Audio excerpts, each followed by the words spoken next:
Hello বন্ধুরা, সঞ্চিতা সহজ recipe with blog চ্যানেলে তোমাদের সকলকে স্বাগত জানিয়ে আজ এক বাটি ভেজানো ছোলা দিয়ে ধোকার ডালনার একটা রেসিপি তৈরি করে তোমাদের সঙ্গে শেয়ার করছি। এটা গরম ভাত বা রুটির সঙ্গে খেতে দুর্দান্ত লাগে, কিংবা এরকম শুধু শুধু কিন্তু খেয়ে নেওয়া যায়, খেতে দারুণ লাগে। আর তোমাদের কাছে অনুরোধ রইল বন্ধুরা, পুরো ভিডিওটা দেখার। আর ভালো লাগলে কিন্তু তোমরা অবশ্যই লাইক কমেন্ট করো আমাকে। আর তাহলে চলো দেখে নেই এত সুন্দর রেসিপিটা আমি কীভাবে তৈরি করলাম। খুবই সহজ রেসিপিটি বন্ধুরা, তোমরা দেখে নাও। এখানে আমি এক বাটি ভেজানো ছোলা, আগের দিনকে আমি কাঁচা ছোলা ভিজিয়ে রেখেছিলাম আগের দিন রাতে। তো আমি দেখো কতটা ফুলে গেছে। এখানে 200 মতন ছোলা রয়েছে। আমি এই ছোলাটাকে প্রথমে মিক্সিং জারের মধ্যে আমি পেস্ট করে নেব। তার জন্য আমি ছোলাগুলোকে মিক্সিং জারে দিয়ে তার সঙ্গে আমি দিয়ে দেব 4-5 কোয়া রসুন এখানে দিয়ে দিচ্ছি। আর দিয়ে দেবো একটুখানি কয়েক টুকরো আদা সরু সরু করে কেটে নিয়েছি, আর তার সঙ্গে 2টো কাঁচা লঙ্কা দিচ্ছি। আর দেবো দেখো ধনেপাতার এই ডাঁটিগুলো, এতে কিন্তু ফ্লেভারটা খুব সুন্দর আসে। আর দেবো হাফ চামচেরও কম, হাফ কাপেরও কম জল। এটা দিয়ে খুব একটা স্মুথ পেস্ট তৈরি করে নেব। এটা কিন্তু খুব বেশি পাতলা করা যাবে না, তাই আমি অল্প জলই দিলাম। আর এর সঙ্গে দেখো নুন আর হলুদটা আমি দিতে ভুলে গেছি, তাই একটু নুন হলুদ দিয়ে আমি এখানে খুব ভালো করে মিশিয়ে নেব। মিশিয়ে নিয়ে আমি একটা ছোট থালা নিয়েছি, সেই থালাটার মধ্যে আমি একটু তেল ব্রাশ করে নিচ্ছি। তেলটা ব্রাশ করে নিয়ে আমি এই পেস্টটাকে থালাটার মধ্যে ঢেলে দিচ্ছি। এটাকে আমি কিন্তু ঢেলে দিচ্ছি, আর মিক্সিং জারে যেটুকু লেগে আছে সেটুকু কিন্তু আমি আর ঢালবো না, পরে আমি এটা ঝোলে ইউজ করব।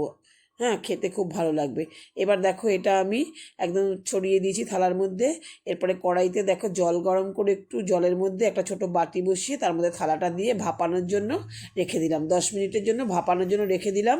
এদিকে কড়াইতে আমি দেখো বসিয়ে দিয়েছি সর্ষের তেল, তাতে আমি গোটা গরম মশলা ফোড়ন দিয়ে দিলাম। দিয়ে তারপরে হাফ চামচ সাদা জিরে ফোড়ন দিয়ে একটুখানি রসুন কুচি আর একটুখানি কাঁচা লঙ্কা কুচি দিয়ে দিলাম। বন্ধুরা ওইদিকে ভাপানো হচ্ছে, আমি তাই পাশের উনুনে বসিয়ে দিয়েছি রান্নাটা, মশলাটা কষানোর জন্য। সরি বন্ধুরা।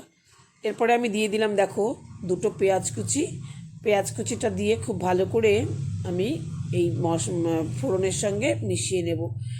পেঁয়াজটা কিন্তু একেবারে বেশি লাল লাল করে ভাজা যাবে না বন্ধুরা, একটু সোনালি রং যখন হবে সেই পর্যন্তই কিন্তু ভেজে নিয়ে তারপরে এর মধ্যে আমি মিশিয়ে দেব একটু আদা আর রসুন কুচি, এই কুচি না সরি বাটা। আদা রসুন বাটাটা দিয়েও কিন্তু খুব ভালো করে মিশিয়ে একটু ভাজা ভাজা মতন করে নেব।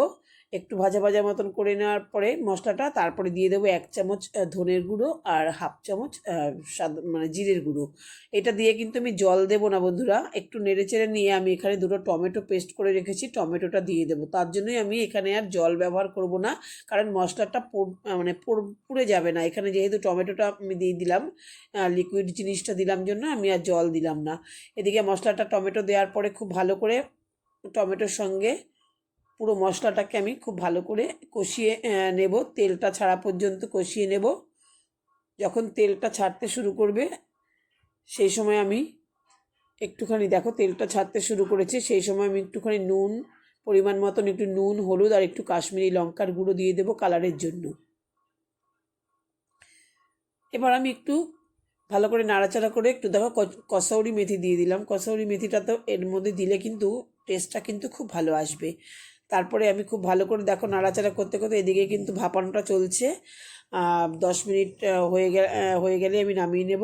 এদিকে দেখো ওই যে মিক্সিং জারে যে পেস্টটা ছিল একটুখানি লেগে, তার সঙ্গে একটু জল মিশিয়ে সেই ছোলা বাটার পেস্টটাকে আমি এর মধ্যে দিয়ে দিলাম। এটাও কিন্তু খুব ভালো টেস্টটা আসবে, মানে কাইটাও কিন্তু বেশ ঘন হবে। তারপরে দেখো এদিকে দেখাচ্ছি ভাপানোটা আমার প্রায় হয়ে গেছে, হাতে কিন্তু কিচ্ছু লাগছে না। এবার আমি এটাকে নামিয়ে পিস পিস করে নেব। এইদিকে আমি মশলাটাকে কিন্তু খুব ভালো দেখো কড়াই থেকে ছেড়ে আসছে, এরকম অবস্থায় কিন্তু আমি এখানে গরম জল দিয়ে দেব। বন্ধুরা আমি গরম জল ব্যবহার করেছি, গরম জলটা দিলে পরে কিন্তু মশলাটাতে টেস্টটা ভালো আসবে।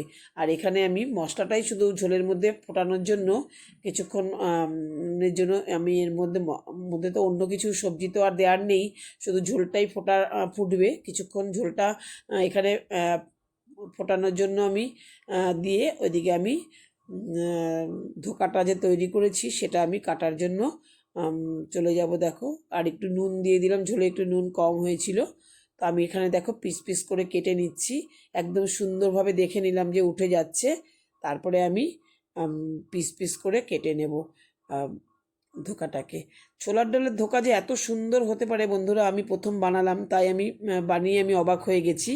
খুবই সুন্দর। ছোলা তো বন্ধুরা সবার ঘরেই থাকে, কাঁচা ছোলা। একবার এরকম করে যদি না বানিয়ে খেয়ে থাকো, একবার অবশ্যই এরকমভাবে বানিয়ে খেয়ে দেখো, খুব ভালো লাগবে খেতে। তারপরে আমি এইগুলোকে একটুখানি কড়াইতে শ্যালো ফ্রাই করে নেব। এইরকমভাবে আমি পিস পিস করে, দেখো কি সুন্দর লাগছে, একদম দুর্দান্ত হয়েছে। সব কটা আমি তুলে নিয়েছি থালা থেকে। এবার আমি একটা কড়াইয়ের মধ্যে হাফ চামচ তেল দিয়েছি গরম করতে। এখানে আমি সব কটাকে ধোকাগুলোকে দিয়ে আমি একটু শ্যালো ফ্রাই করে নেব। উল্টে পাল্টে একটুখানি ভেজে নিলাম, হালকা করে ভেজে নেওয়ার পর এদিকে যে আমি ঝোলটা উনুনে ফুটছে পাশের উনুনে, সেই ঝোলের মধ্যে আমি এই ধোকাগুলোকে দিয়ে দেব। এই ঝোলের মধ্যে আমি ধোকার ডালনাটা দিয়ে দিলাম ধোকার ডালনার জন্য। আর এদিকে আমি কিছুক্ষণ ঢেকে রাখবো যাতে সব মশলাগুলো ধোকার মধ্যে ঢুকে যায়।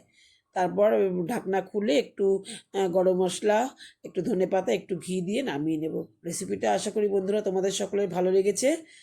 দেখা হবে তোমাদের সঙ্গে পরবর্তী ভিডিওতে। তোমরা সকলেই সুস্থ থেকো, ভালো থেকো। ধন্যবাদ সকলকে।